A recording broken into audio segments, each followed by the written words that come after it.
अक्सर जब लोग शादी के बंधन में बनते हैं ना, हाँ। तो उनकी कस्में बहुत ही खूबसूरत होती हैं। हाँ, बिल्कुल। वो हर सुख दुख में साथ निभाने वाले वादे। सही कहा। जब तक मौत हमें अलग न कर दे और वो सब। ये वादे एक सुरक्षित भविष्य की नींव माने जाते हैं। लेकिन जरा सोचिए, ये सोचना ही बहुत खौफनाक है कि किसी जोड़े ने अपनी शादी की रात एक बिल्कुल ही अलग तरह की कसम खाई हो। एक अलग कसम मतलब किस तरह की कसम? एक ऐसा अजीब वादा कि अगर उन दोनों में से किसी ने भी कभी दूसरे को धोखा दिया ना, तो वे दोनों मिलकर उस तीसरे इंसान की हत्या कर देंगे जिसके साथ धोखा किया गया है। बाप रे! ये तो किसी डार्क सस्पेंस थ्रिलर का प्लॉट लग रहा है। बिल्कुल। लेकिन आज के हमारे इस गहरे विश्लेषण में हम इसी सच्ची घटना पर बात करेंगे। एक ऐसी कहानी जिसने एक बहुत ही सामान्य से दिखने वाली शादी को सिलसिलेवार हत्याओं के खौफनाक चक्र में बदल दिया। चलिए इस पूरी कहानी की परतों को खोलते हैं। मैं सच में इसके लिए तैयार हूँ। हाँ, तो चलिए समझते हैं कि कैसे एक बेतुका मजाक एक खूनी हकीकत बन गया। अगर मैं से एक उपमा दूं तो ये कहानी एक ऐसी ट्रेन की तरह है जिसके ब्रेक पूरी तरह फेल हो चुके हैं और जो बस सीधी खाई की तरफ जा रही है। ये बहुत ही सटीक उपमा है। यह मामला सच में मानवीय मनोविज्ञान के सबसे अंधेरे कोनों को उजागर करता है। जब हम इन केस फाइल्स को देखते हैं तो एक बात एकदम साफ हो जाती है। कि ऐसी चीजें अचानक नहीं होती है ना। बिल्कुल सही। कोई भी अपराध कभी भी शून्य में या रातों रात नहीं होता है। उनकी जड़ें बहुत पहले पनप चुकी होती हैं। केली, जेसन और क्रिस की इस कहानी में वो कसम तो सिर्फ एक ट्रिगर थी। असली तबाही तो उस रिश्ते के डायनामिक्स में छिपी थी, जो समय के साथ पूरी तरह से सड़ चुका था। तो चलिए इस प्रेशर कुकर की शुरुआत पर चलते हैं। इस कुकर को गैस पर चढ़ाया गया था साल 2009 में इंडियाना में। अच्छा, 2009 में? हाँ, केस फाइल्स के मुताबिक जेसन तब 28 साल का एक बहुत ही आम सा युवक था। वो एक स्विमिंग पूल टेक्नीशियन के तौर पर काम करता था। उसकी शादी 31 साल की कैली से हुई थी। तो सब कुछ सामान्य चल रहा था। हाँ, जिंदगी अपनी रफ्तार से चल रही थी। लेकिन फिर काम के दौरान जेसन की पीठ में एक बेहद गंभीर चोट लग जाती है। और मुझे लगता है यहीं से उस प्रेशर कुकर में दबाव बनना शुरू होता है। बिल्कुल। क्योंकि देखिए, वो सिर्फ एक मेडिकल इमरजेंसी नहीं थी। मनोविज्ञान के नजरिए से वो एक ऐसा पल था जिसने इस जोड़े के बीच के पूरे पावर डायनामिक्स को हमेशा के लिए पलट कर रख दिया। मतलब रीढ़ की हड्डी की चोट की वजह से जेसन पूरी तरह से बिस्तर पर आ गया था। हाँ, वो काम करने में एकदम असमर्थ था और इस वजह से घर का पूरा आर्थिक बोझ अचानक केली के कंधों पर आ गया। उसे गुजारा करने के लिए एक साथ कई नौकरियां करनी पड़ी। और बात सिर्फ पैसों तक सीमित नहीं थी। इस चोट का असर उनकी इंटीमेट लाइफ पर भी पड़ा। ये एक बहुत बड़ा फैक्टर होता है रिश्तों में। हाँ, जेसन अब केली के साथ शारीरिक संबंध बनाने में भी अक्षम था। एक युवा जोड़े के लिए एक ही झटके में अपना करियर, अपनी आर्थिक स्वतंत्रता और अपना वैवाहिक जीवन खो देना, ये किसी सदमे से कम नहीं है। आप बिल्कुल सही कह रहे हैं। मनोविज्ञान में हम अक्सर देखते हैं कि जब किसी रिश्ते में एक पार्टनर अचानक से पूरी तरह केयर टेकर बन जाता है ना, हाँ, और दूसरा पूरी तरह निर्भर हो जाता है, तो वहां एक बहुत ही गहरा असंतोष जन्म लेने लगता है। केली के नजरिए से देखें तो उसे लगा होगा कि उसकी आजादी ही छीन गई है। बिल्कुल। वो अपनी जिंदगी के सुनहरे साल सिर्फ एक लाचार पति के देखभाल और बिल चुकाने में बिता रही थी। इसी हताशा और कड़वाहट ने नफरत का रूप ले लिया। और जब रिश्ते में सम्मान खत्म हो जाता है तो क्या होता है? बाउंड्रीज टूटने लगती हैं। केली ने इसी कुंठा को मिटाने के लिए घर के बाहर दूसरे मर्दों के साथ संबंध बनाना शुरू कर दिया। ये अक्सर ऐसा ही होता है जब संवाद बंद हो जाता है। लेकिन यहीं पर मुझे सबसे बड़ी उलझन होती है। मतलब चलिए एक पल के लिए केली की कुंठा को हम समझ भी लें, लेकिन जेसन की प्रतिक्रिया अजीब थी। हाँ। अजीब। जेसन को इन सब के बारे में पता था। वो जानता था कि उसकी पत्नी उसे लगातार धोखा दे रही है, फिर भी वो खामोश रहा। ये समझना थोड़ा मुश्किल है। वो ये सब सिर्फ इसलिए बर्दाश्त कर रहा था ताकि केली उसे तलाक देकर छोड़ न दे। मेरा मतलब है, कोई भी सामान्य इंसान इस स्थिति में अपना सामान पैक करेगा और घर से बाहर निकल जाएगा। बाहर से देखने पर ये बिल्कुल अतार्किक लगता है। कोई अपनी आंखों के सामने अपनी शादी को इस तरह कैसे जलने दे सकता है? इसे समझने के लिए हमें जेसन के उस समय के मानसिक हालात को देखना होगा। इसे मनोविज्ञान में लर्न्ड हेल्पलेसनेस या सीखी हुई लाचारी कहते हैं। सीखी हुई लाचारी? हाँ। जेसन का आत्मसम्मान उस शारीरिक चोट के साथ ही टूट चुका था। उसे लगता था कि वो एक आधा अधूरा इंसान है जो अपने दम पर कुछ नहीं कर सकता। तो उसे डर था कि वो अकेला कैसे रहेगा। बिल्कुल, अगर वो विरोध करता तो केली उसे छोड़ देती और वो सड़कों पर आ जाता। ये डर उसके हर तर्क पर हावी था। बाप रे, ये बहुत ही डरावना है। और जहां तक उस अजीबोगरीब कसम की बात है जो उन्होंने अपनी शादी की रात खाई थी कि धोखा देने पर वे दोनों मिलकर तीसरे इंसान को मारेंगे। हाँ, वो खौफनाक कसम। वो कसम असल में कभी भी प्यार या वफादारी का प्रतीक नहीं थी। वो शुरू से ही एक दूसरे पर नियंत्रण स्थापित करने का एक हिंसक, एक बहुत ही विकृत तरीका था। ये दिखाता है कि कैसे निर्भरता इंसान को इस हद तक लाचार और टॉक्सिक बना सकती है। सही कहा। लेकिन इस घुटन भरे माहौल से भागने के लिए उन्होंने जो तरीका चुना वो तो और भी बड़ी गलती साबित हुआ। उन्होंने क्या किया? साल 2013 आ चुका था। अपने रिश्ते की कड़वाहट को दूर करने के लिए उन्होंने इंडियाना छोड़ दिया और वहां से लगभग 6 घंटे दूर मिशिगन के एक छोटे से शहर में जाके बस गए। अच्छा, तो उन्होंने जगह बदल ली।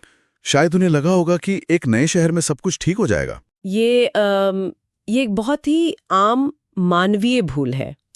इसे ज्योग्राफिकल क्योर कहा जाता है। ज्योग्राफिकल क्योर मतलब जगह बदलने से इलाज? हाँ, लोगों को लगता है कि जगह बदलने से उनकी अंदरूनी समस्याएं भी पीछे छूट जाएंगी, लेकिन आप अपनी मानसिकता को तो अपने साथ पैक करके ले जाते हैं ना। बिल्कुल। और मिशिगन में भी स्थिति नहीं बदली।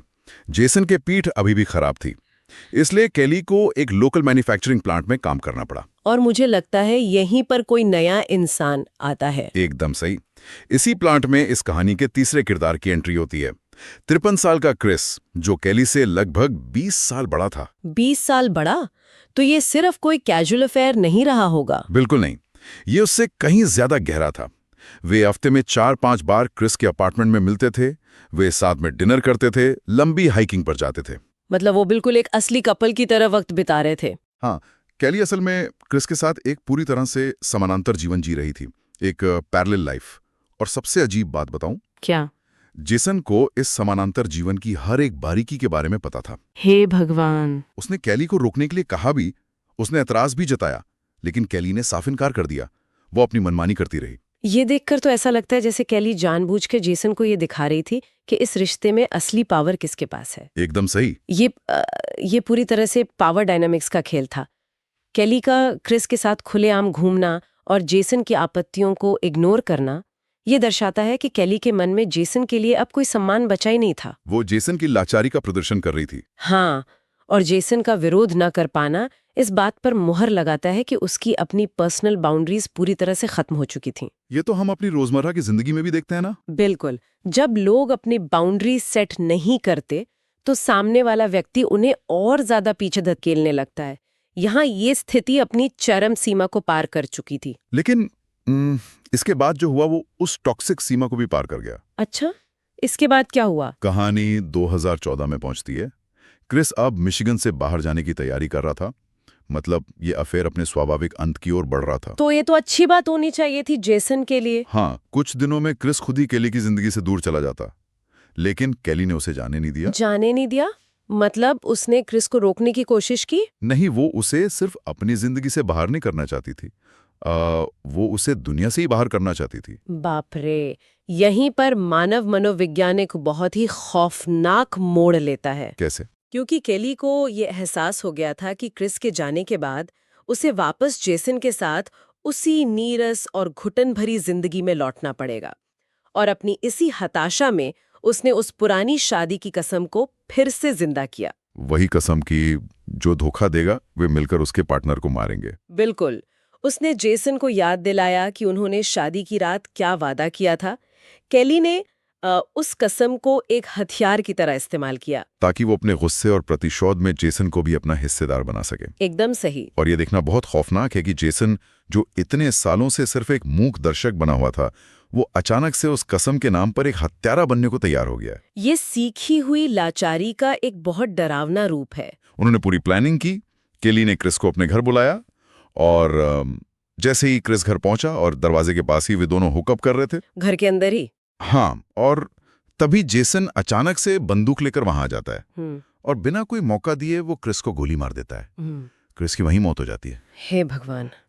लेकिन इस घटना की क्रूरता सिर्फ गोली मारने तक सीमित नहीं थी, है ना? नहीं, असली हॉरर तो इसके बाद शुरू होता है।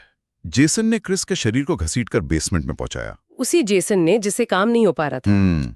और वहां बेसमेंट में एक इलेक्ट्रिक आरी का इस्तेमाल करके उसने क्रिस के शरीर के टुकड़े किए। सोचिए, एक इंसान जो पीठ दर्द की वजह से काम नहीं कर पा रहा था, वो एक लाश के टुकड़े करने की मेहनत कर रहा है। बिल्कुल। उन्होंने उन टुकड़ों को गार्बेज बैग्स में भरा और एक दूर सुनसान जंगल में जाकर फेंक दिया। पुलिस की जांच को भटकाने के लिए उन्होंने क्रिस की कार को एक लोकल पार्किंग लॉट में ले जाकर छोड़ दिया। ये पूरी घटना किसी टीम बिल्डिंग एक्सरसाइज के सबसे विकृत रूप जैसी लगती है। सही कहा। जिस जोड़े के बीच कोई बातचीत नहीं होती थी, वो अचानक एक इंसान को मारने और सबूत मिटाने के लिए एक बेहतरीन टीम की तरह काम कर रहे थे। ये बहुत ही अजीब और डरावना है। और इसी दौरान एक अफवाह ने जन्म लिया जो आज तक इस केस से जुड़ी हुई है। कैसी अफवाह? मर्डर के कुछ दिनों बाद कैली और जैसन ने अपने पड़ोसियों के लिए एक बारबेक्यू पार्टी होस्ट की थी। तो अफवाह उड़ी कि उन्होंने उसी बारबेक्यू में क्रिस का मांस पकाकर लोगों को खिलाया था। बाप रे, ये तो बहुत ही भयानक अफवाह है। क्या ये सच हो सकता है? देखिए, पुलिस रिपोर्ट्स और सबूत इस बात की पुष्टि बिल्कुल नहीं करते। व्यवहारिक रूप से ये लगभग असंभव है और इसका कोई वैज्ञानिक प्रमाण नहीं मिला है। तो ये अफवाह फैली कैसे? ये अफवाह अपने आप में समाज के बारे में बहुत कुछ कहती है। जब समाज में कोई इतनी खौफनाक और समझ से परे घटना होती है ना, तो लोगों का दिमाग उसे प्रोसेस नहीं कर पाता। हाँ, ये बात तो है। वो समानवीयता को समझाने के लिए समाज अक्सर उसमें और भी ज्यादा डरावने और राक्षसी तत्व जोड़ देता है। ये सच है। हम इंसानी बुराई की चरम सीमा को समझाने के लिए अक्सर मिथकों का सहारा लेते हैं। बिल्कुल। खैर, तथ्यों पर वापस आएं तो हत्या के करीब 10 दिन बाद क्रिस की गुमशुदगी की रिपोर्ट दर्ज हुई। उसी दिन पुलिस को पार्किंग लॉट में उसकी लावारिस कार मिल गई। कार मिल गई? तो उसमें कुछ सुराग भी मिला होगा? हाँ, पुलिस को कार के अंदर एक बहुत बड़ा सुराग मिला। एक छोटा सा पोस्ट-इट नोट। Post-it note? उस पे क्या था? इस नोट पर केली और जेसन के घर का पूरा पता लिखा हुआ था। अरे, ये वो गलती थी जो अक्सर अपराधी करते हैं। हाँ। वे बड़े बड़े सबूत मिटा देते हैं, लाश को गायब कर देते हैं, लेकिन छोटी चीजें नजरअंदाज कर देते हैं। यह क्या? पुलिस ने तो तुरंत उन दोनों को पूछताछ के लिए बुलाया होगा। बिल्कुल बुलाया। और यहीं पर पुलिस को इन दोनों के बीच की दरार एकदम साफ नजर आ गई। वो कैसे? पूछताछ के दौरान केली ने बहुत आत्मविश्वास के साथ कहा कि उनकी एक ओपन मैरिज है और क्रिस का उनके घर आना एक बहुत ही सामान्य बात थी। उसने कहानी गढ़ने की कोशिश की। लेकिन जेसन ने उसी वक्त केली की बात काट दी। उसने पुलिस से कहा कि ऐसी कोई ओपन मैरिज नहीं थी और उसे अपनी पत्नी का किसी और के साथ सोना बिल्कुल भी पसंद नहीं था। दोनों के बयानों में इतना बड़ा विरोधाभास। हाँ, पुलिस के पास एक पोस्ट-इट नोट था, उनके बयानों में झोल था और पुलिस को पूरा यकीन हो गया था कि ये दोनों इस गुमशुदगी में शामिल हैं। तो फिर पुलिस ने उन्हें उसी वक्त गिरफ्तार क्यों नहीं किया? यही तो, सीधा सर्च वारंट क्यों नहीं निकाला गया? ये एक ऐसा सवाल है जो कानूनी प्रक्रिया को लेकर अक्सर उठता है। असल में हमारी न्याय प्रणाली शक और सबूत के बीच एक बहुत ही बारीक रेखा पर चलती है। मतलब सिर्फ शक पर गिरफ्तारी नहीं हो सकती? नहीं, पुलिस को ये तो पता चल गया था कि क्रिस उनके घर जा रहा था, लेकिन ये इस बात का सबूत नहीं था कि वहां उसकी हत्या हुई है। अच्छा। इसे सर्कमस्टेंशियल एविडेंस या परिस्थितिजन्य साक्ष्य कहते हैं। बिना किसी डेड बॉडी के, बिना खून के निशान के या बिना किसी हथियार के पुलिस के पास प्रोबेबल कॉज नहीं था। प्रोबेबल कॉज मतलब गिरफ्तारी का उचित आधार? बिल्कुल। सिर्फ बयानों में विरोधाभास होने पर आप किसी पर मर्डर का चार्ज नहीं लगा सकते। और इसी कानूनी मजबूरी का फायदा उठाकर ये दोनों वहां से बचने के लिए कोई ठोस सबूत नहीं था। हाँ, इसलिए पुलिस को उन्हें छोड़ना पड़ा और कुछ ही महीनों बाद 2015 में ये दोनों मिशिगन छोड़कर वापस इंडियाना लौट गए। ऐसा लग रहा था कि वे कानून से जीत गए हैं। बिल्कुल। लेकिन वे ये भूल गए थे कि वे भले ही दुनिया से भाग गए हों, लेकिन वे एक दूसरे से नहीं भाग सकते। इंडियाना वापस लौटने पर उनका रिश्ता पूरी तरह से जहर बन चुका था। और मुझे लगता है यहीं से इस कहानी का अंतिम अध्याय शुरू होता है। हाँ, इंडियाना में वापस आने के बाद केली का व्यवहार पूरी तरह से बदल गया। वो अब जेसन से छुटकारा पाना चाहती थी। अब उसे जेसन नहीं चाहिए था। और सबसे अजीब बात यह थी कि वो क्रिस की मौत का पूरा इल्जाम जेसन पर भड़ने लगी थी। वो लोगों से कहने लगी कि वो तो क्रिस से प्यार करती थी और जेसन ने उसे मार दिया। ये बहुत ही क्लासिक व्यवहार है। मनोविज्ञान में इसे प्रोजेक्शन कहते हैं। प्रोजेक्शन, इसे थोड़ा और आसान भाषा में समझाएंगी, ये कैसे काम करता है? आसान शब्दों में प्रोजेक्शन एक ऐसा डिफेंस मैकेनिज्म है जहां इंसान अपनी ही गलतियों, अपने अपराध बोध या अपने काले विचारों को खुद स्वीकार करने के बजाय सामने वाले पर थोप देता है। जैसे अपनी गलती दूसरों पर डालना। हाँ, हम रोजमर्रा की जिंदगी में भी देखते हैं कि अक्सर जो व्यक्ति खुद झूठ बोल रहा होता है वो अपने पार्टनर पर शक करने लगता है कि वो उसे धोखा दे रहा है। अच्छा, तो केली यही कर रही थी। केली के मामले में ये अपने चरम पर था। योजना उसकी थी, कसम उसने याद दिलाई थी, लेकिन अब वो खुद को एक पीड़ित के रूप में देख रही थी और जेसन को एक क्रूर हत्यारे के रूप में। उसने खुद को पूरी तरह से समझा लिया था कि जेसन ही सारी समस्याओं की जड़ है। हाँ, और उसे लगा कि उसे जेसन को रास्ते से हटाना होगा। और केली जानती थी कि अगर उसने कोई सीरी हत्या की तो इस बार वो जेल जाने से नहीं बच पाएगी। तो उसने क्या योजना बनाई? उसने एक ऐसी योजना बनाई जो किसी हादसे जैसी लगे। बात 2016 की है। एक रात जेसन ने अपनी पुरानी आदत के चलते हेरोइन लेने की इच्छा जताई। और केली ने इसे मौके की तरह इस्तेमाल किया। बिल्कुल, उसने इसे अपने परफेक्ट मौके के रूप में देखा। उसने हेरोइन खरीदी और जब वो जेसन को इंजेक्ट करने वाली थी तो उसने बहुत ही शातिर तरीके से सिरिंज में हेरोइन की एक लीथल डोज भर दी। लीथल डोज मतलब जानलेवा मात्रा। उसका मकसद साफ था कि जेसन की मौत ओवरडोज से हो जाए। हाँ, ताकि पुलिस इसे एक दुखद एक्सीडेंट मान ले। उसने जेसन को वो डोज दी और इंतजार करने लगी कि कब उसकी सांसें रुकेंगी। लेकिन जेसन मरा ही नहीं। क्या वो नहीं मरा? नहीं, वो भयानक नशे में था, बेहोशी की हालत में था, लेकिन जिंदा था। जब केली ने देखा कि हेरोइन का वो जानलेवा डोज अपना काम नहीं कर रहा है तो उसने अपना आपा खो दिया। फिर उसने क्या किया? वो अब और इंतजार नहीं कर सकती थी। उसने अपने ही हाथों से जेसन की नाक और मुंह को पूरी ताकत से दबा दिया। हे भगवान! जेसन नशे में इतना सुन्न था कि वो कोई खास विरोध नहीं कर पाया। ऑक्सीजन न मिलने के कारण सिर्फ 1 मिनट के भीतर जेसन की मौत हो गई। बाप रे! और जेसन की मौत के तुरंत बाद केली का असली ड्रामा शुरू हुआ होगा। बिल्कुल, उसने 911 पर कॉल किया। वो फोन पर रो रही थी, घबराई हुई थी, बिल्कुल एक ऐसी पत्नी की तरह जो अपने पति को मरते हुए देख रही है। बहुत शातिर। पुलिस और पैरामेडिक्स जब वहां पहुंचे तो केली ने उन्हें वही झूठी कहानी सुनाई कि जेसन की पीठ में बहुत दर्द था, उसने दर्द कम करने के लिए हेरोइन ली और गलती से ओवरडोज हो गया। और पुलिस ने मान लिया? शुरू में तो सब कुछ बिल्कुल केली के प्लान के मुताबिक ही हुआ। पुलिस को उसकी उस मनगढ़ंत कहानी पर पूरा विश्वास हो गया था। पुलिस को लगा कि ये सिर्फ नशा मुक्ति से जुड़ी एक और दुखद घटना है। हाँ, ऐसा लग रहा था कि केली एक बार फिर किसी की जान लेकर साफ बच निकलने वाली है। उसने एक परफेक्ट मर्डर प्लान किया था और वो लगभग कामयाब भी हो गई थी। लेकिन केली ने एक चीज का हिसाब नहीं लगाया था। और वो क्या था? और वो था विज्ञान। बिल्कुल। पुलिस भले ही उसकी कहानी पर यकीन कर ले, लेकिन न्याय प्रणाली में हर अस्वाभाविक मौत के बाद एक प्रक्रिया होती है। जेसन के शरीर का पोस्टमार्टम होना था। और जब पोस्टमार्टम के बाद टॉक्सिकोलॉजी रिपोर्ट सामने आई ना, तो केली का बुना हुआ पूरा जाल एक ही झटके में बिखर गया। विज्ञान कभी झूठ नहीं बोलता। ये इस पूरी कहानी का सबसे संतोषजनक हिस्सा है। एक इंसान 1000 झूठ बोल सकता है, आंसू बहा सकता है, लेकिन विज्ञान भावनाओं को नहीं समझता, वो सिर्फ तथ्य देखता है। एकदम सही। तो टॉक्सिकोलॉजी रिपोर्ट ने ऐसा क्या दिखाया जिससे पुलिस का नजरिया बदल गया? मैं समझाती हूँ। टॉक्सिकोलॉजी रिपोर्ट असल में एक बहुत ही जटिल वैज्ञानिक प्रक्रिया है। जब किसी के शरीर में कोई ड्रग जाता है, जैसे हेरोइन, हाँ, तो वो खून में घुलने के बाद टूटकर मेटाबोलाइट्स में बदल जाता है। टॉक्सिकोलॉजिस्ट खून के सैंपल में इन मेटाबोलाइट्स की सटीक मात्रा नापते हैं। अच्छा, तो उससे पता चल जाता है कि कितनी हेरोइन ली गई थी? बिल्कुल।